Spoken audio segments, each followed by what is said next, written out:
हाँ। मोमेंटम कल हम लोगों ने स्टार्ट किया था और न्यूटन्स के सारे लॉज को कल हमने डिस्कस कर लिया था। मोमेंटम को पी से डिनोट करते थे और वो एम इंटू वी के इक्वल होता था। हमने यहीं से फर्दर ऑन जाना था using the help of F is equal to M A, Newton second law. यहाँ पे दोबारा रिपीट करता जाऊं कि F is equal to W is equal to M G कब होता है? जब एयर रेजिस्टेंस क्या होती है? जीरो। मैं ठीक है। और टर्मिनल वेलोसिटी कब होती है? जब वेट और एयर रेजिस्टेंस आपस में क्या हो जाता है? इक्वल। इक्वल। क्योंकि रिजल्टेंट फोर्स क्या होती है? जीरो। और टर्मिनल वेलोसिटी का graph is very important. Understanding और shape of the graph is very important. And terminal velocity को हम मैक्सिमम कांस्टेंट स्पीड का नाम देते हैं। ठीक है, ये भी आपने याद रखना है। Do we understand up till here? अब let's move to this part. जी। A is equals to क्या होता है? V minus u over t, V being the final velocity and u being the initial velocity।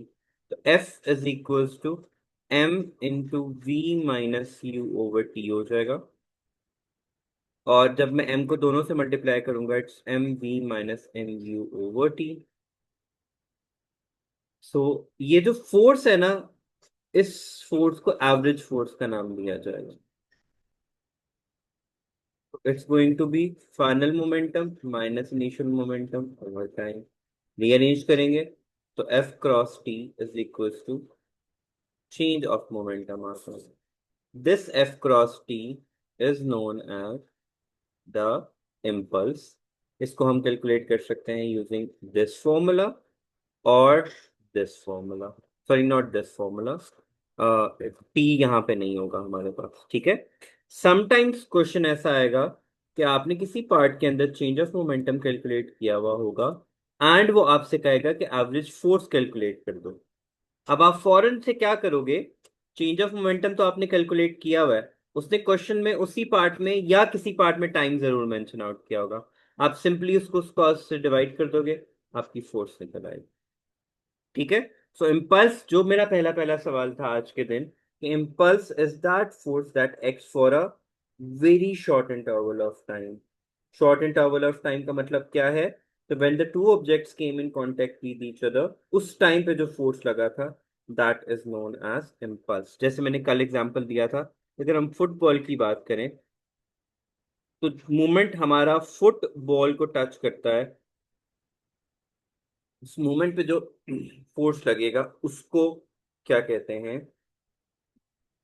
Impulse का नाम दिया जाता है। दिस इज नोन एज, जो अभी हमने डेरिवेशन की, it's Newton second law and momentum. Here is the whole formula in the NEET question. This F cross T is equal to change of momentum which is impulse. Delta V को normally V से V के साथ show करते हैं। उसके नीचे detail reason ये होती है कि हमें पता है कि M is not going to change. ठीक है, इज नॉट चेंजिंग। हाँ, यहाँ पे एक और बात डिस्कस कर लें, फोर्स क्या क्या कुछ कर सकती है? It could change shape, size, direction, motion और rest and speed up and speed down.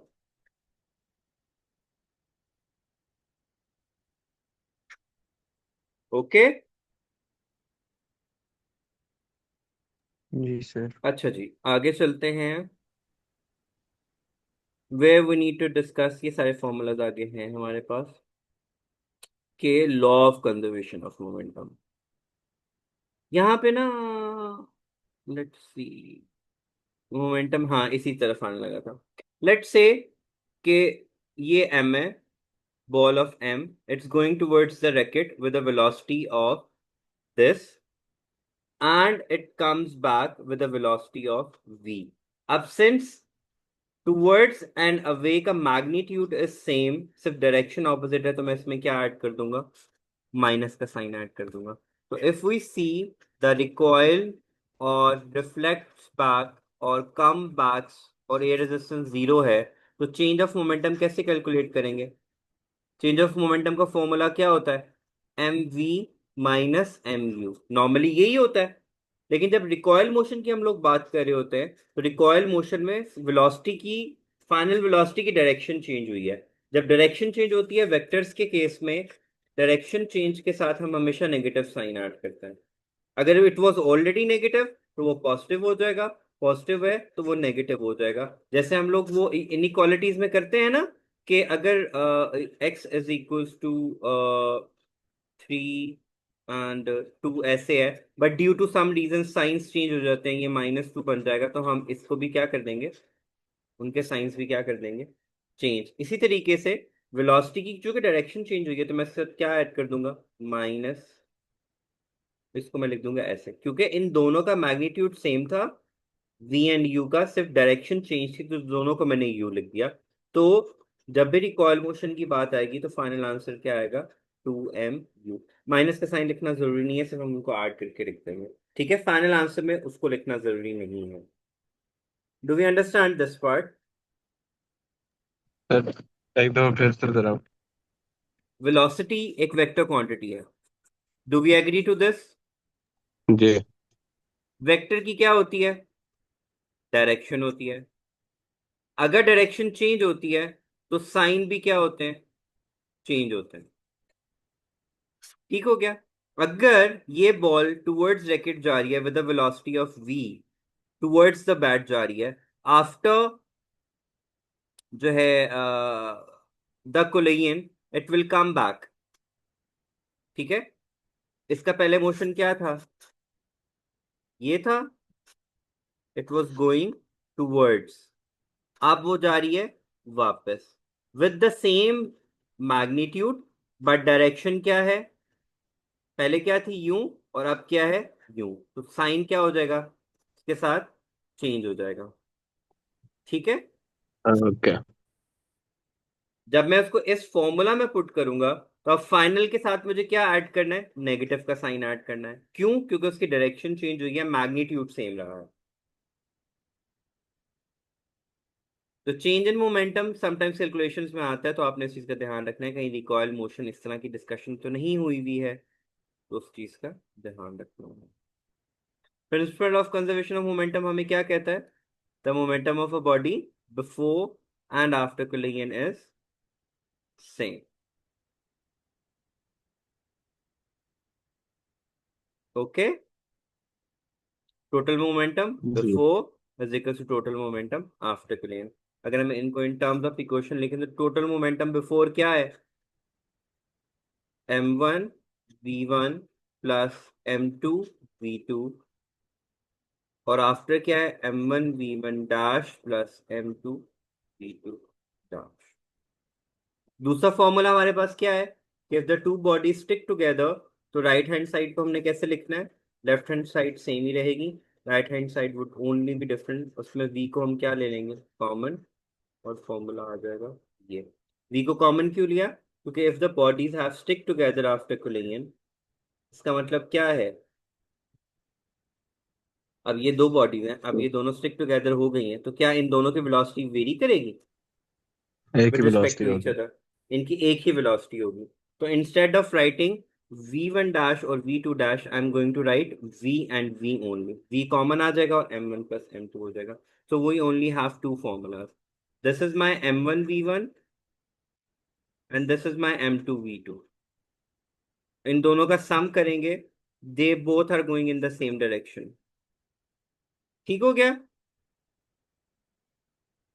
फिर जब कोलिजन हो गई, I only need to add a dash sign into it, और वो डैश साइन सिर्फ किसको शो कर रहा है, कि now this is the velocity after collision. In the senior section we are going to discuss the formulas के after collision जो वेलोसिटी के अंदर चेंज आता है उसको कैसे नोट डाउन किया जाता है। Okay,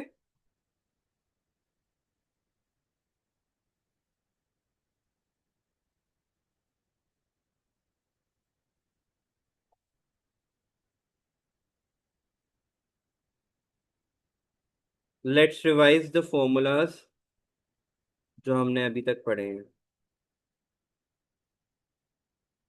W is equals to mg, F is equals to ma, ये वेट का था, ये न्यूटन सेकंड लॉ का फॉर्मूला था। For action and reaction are equal in magnitude but opposite in direction. ये न्यूटन थर्ड लॉ को ऐसे indicate करते हैं। फिर मोमेंटम इटसेल्फ था m is equal to v।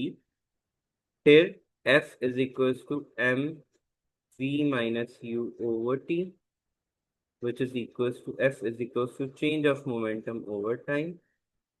Then f cross t is equals to change in momentum, और इसको average force का नाम दिया जाता है। टर्मिनल वेलोसिटी का ग्राफ था जो ऐसे आता है। रिकॉइल मोशंस के केस में चेंज ऑफ मोमेंटम कैसे कैलकुलेट करते हैं, equals to minus two M V. उसका reason minus M V minus M V होता है, क्योंकि हमने अभी भी बात की कि वेक्टर जब डायरेक्शन चेंज करता है तो उसके साइन भी क्या हो जाते हैं, चेंज हो जाते हैं। ओके, बाकी जी force, sir. Newton first law को लॉ ऑफ इनर्शिया का नाम भी दिया जाता है। इनर्शिया किस पे डिपेंड कर रहा होता है, मास पे डिपेंड करता है। और मोमेंटम किस पे डिपेंड करता है, मोशन पर। अगर मोशन है तो मोमेंटम होगा, मास है तो इनर्शिया होगा। अगर इन दोनों में से एब्सेंट हैं तो ये रिस्पेक्टिव चीजें एग्जिस्ट नहीं करेंगी हमारे पास। ओके, फिर हम लोगों ने डिफरेंट एग्जाम्पल्स किया था, सॉरी टाइप्स ऑफ फोर्सेस में पढ़ा था।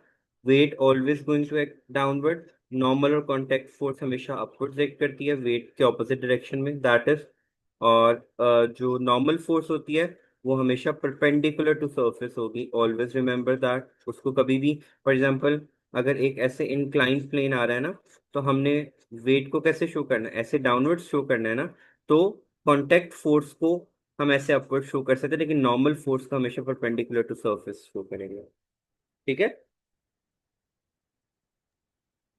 उसके बाद हमने एयर फ्रिक्शन पढ़ा था। हमने फ्रिक्शन को पढ़ा था कि मोशन के ऑपोजिट डायरेक्शन में जो हमेशा फोर्स लगेगी वो फ्रिक्शन होगी।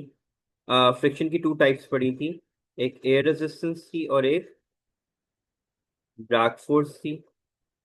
एयर रेजिस्टेंस नॉर्मली हम एयर के लिए लेते हैं, ड्रैग फोर्स हमेशा हम लोग नॉर्मली वाटर के लिए लेते हैं, बट हम इनको इंटरचेंजेबली भी यूज कर सकते हैं, कोई कंपल्शन नहीं है हमारे लिए। उसके बाद हम लोगों ने अपथर्स पढ़ा था। अपथर्स हमने कहा था कि वाटर के केस में वेट के ऑपोजिट डायरेक्शन में जो वे फोर्स लगती है उसको अपथर्स का कहा जाता है। फिर हम लोगों ने टेंशन पढ़ा था।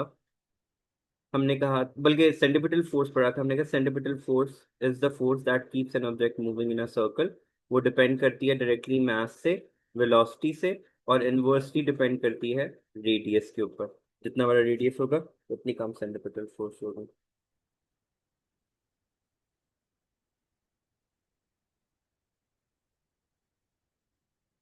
ओके, फिर हम लोगों ने ये भी कल डिस्कस किया था कि centripetal force is always provided by some force. Centripetal force itself कोई फोर्स नहीं है, ठीक है, it is always being provided. तो हमने उसको किससे पढ़ा था, हमने कहा था टेंशन। फॉर एग्जांपल, अगर हमने एक ऑब्जेक्ट को अटैच किया हुआ है विद अ स्ट्रिंग, तो वेट के ऑपोजिट डायरेक्शन में जो फोर्स लग रही होगी वो टेंशन होगी हमारे पास। फिर हम लोगों ने कल एक और डायग्राम पढ़ा था जिसमें a boy was whirling the stone across the circle. तो हमने एरो हेड्स बनाए थे कि अगर at any point centripetal force जो है वो जीरो हो जाती है तो ये ऑब्जेक्ट का क्या होगा, मोशन होगा। सेंट्रीपिटल फोर्स हमेशा एक्ट करेगी towards centre, so it's centripetal acceleration. और टेंशन भी कहाँ एक्ट करेगी, टुवर्ड्स सेंटर, क्योंकि centripetal force is being provided by tension. तो जिस डायरेक्शन में सेंट्रीपिटल फोर्स होगा टेंशन भी, आई मीन जिस डायरेक्शन में टेंशन होगा उसी डायरेक्शन में सेंट्रीपिटल फोर्स होगा। नॉर्मली हम उसको सेंटर के टुवर्ड्स ही लेते हैं हम लोग। और फिर हम लोगों ने ये भी बात की थी कि जो एक्सेलरेशन एंड वेलोसिटी एग्जिस्ट सिर्फ इसलिए कर रही होती है, ऑल्दो इनका मैग्नीट्यूड क्या होता है, कांस्टेंट होता है through out the motion. Circular motion के अंदर, सर्कल में चूंकि कोई चीज चेंज नहीं हो रही होती है, the only reason of them to exist is because कि उनकी डायरेक्शन एट एवरी पॉइंट जो है वो चेंज हो रही होती है। क्योंकि एक्सेलरेशन और वेलोसिटी दोनों वेक्टर क्वांटिटीज हैं, तो अगर उनमें किसी एक की भी डायरेक्शन चेंज होगी तो हमारे पास, आई मीन जिसकी डायरेक्शन चेंज होगी वो। यहाँ पे एक और चीज डिस्कस कर लेते हैं कि है तो वैसे प्रीवियस चैप्टर में आप लोगों ने पढ़ी हुई कि एक्सेलरेशन और वेलोसिटी का डायरेक्ट रिलेशनशिप है। दैट इज कि अगर वेलोसिटी चेंज होगा तो ही एक्सेलरेशन एग्जिस्ट करेगी, अगर वेलोसिटी चेंज नहीं हो रही तो एक्सेलरेशन एग्जिस्ट नहीं करेगी।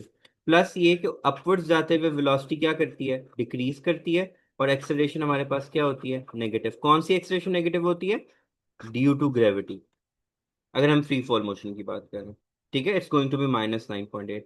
डाउन मैक्सिमम हाइट पे, मैक्सिमम एच पे v क्या होता है, 0।